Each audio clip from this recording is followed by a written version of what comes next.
Today our guest is the program head of Media Rights Institute, Khalid Agaliyev.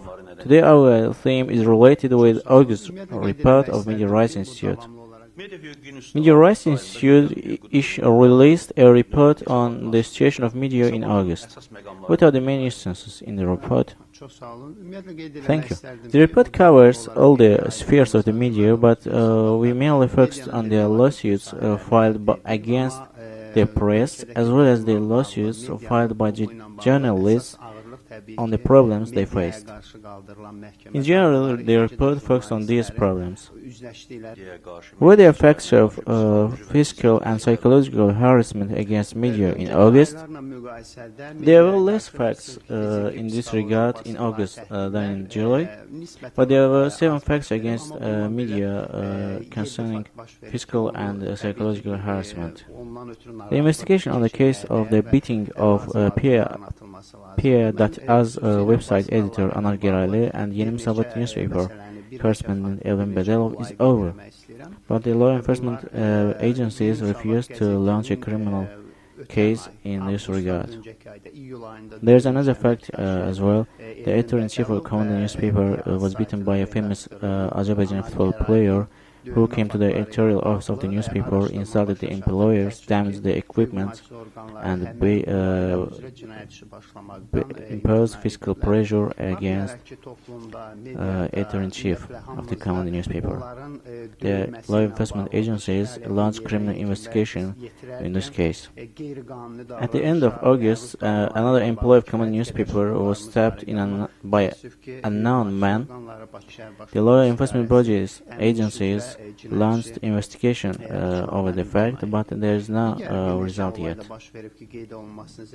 2 journalists, employees of the Institute for Reports, Freedom and Safety and the Tehran Information Agency, were subjected to physical harassment and illegal detention while trying to make a report about the mass meeting held in front of the Presidential Administration's office. Azerlık Daily also faced pressure in August.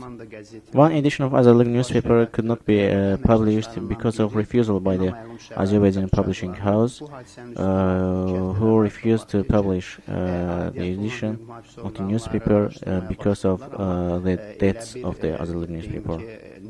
But it must be noted that along with Azerlık newspaper, there were 5 or 6 newspapers also which were indebted to Azerbaijan publishing house, but all Azerlık newspaper was dismissed from the publishing house.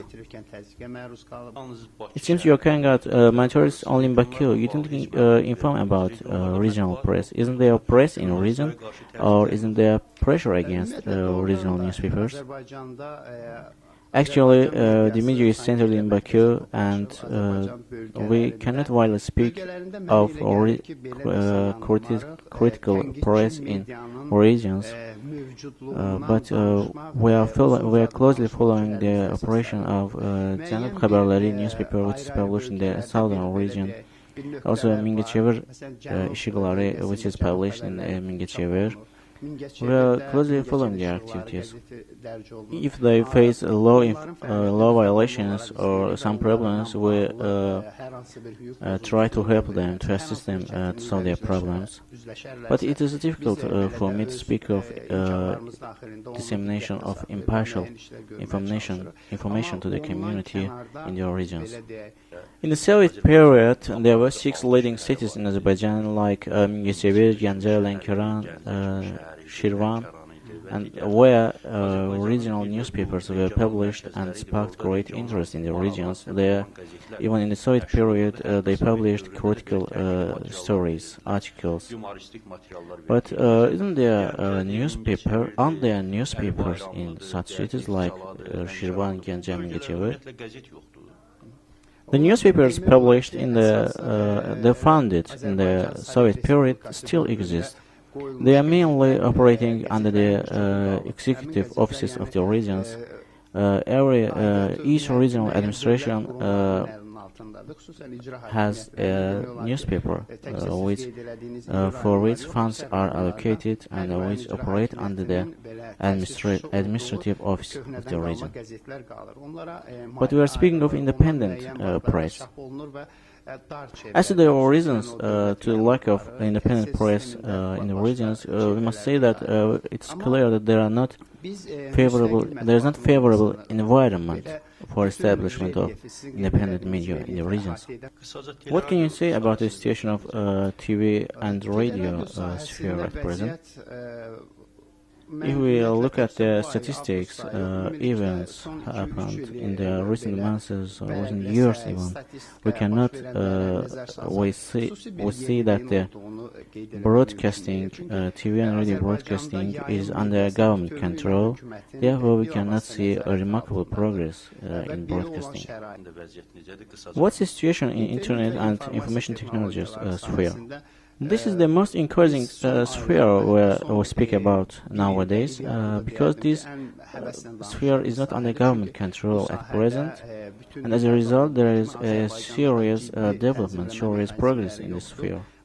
In August, a state program on the development of this sphere was adopted, and we think that if the instructions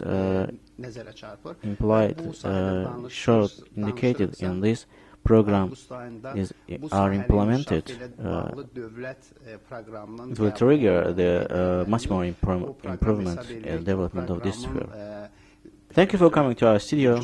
Our guest was Program Head of Media Rights Institute, Khalid Agaliyev.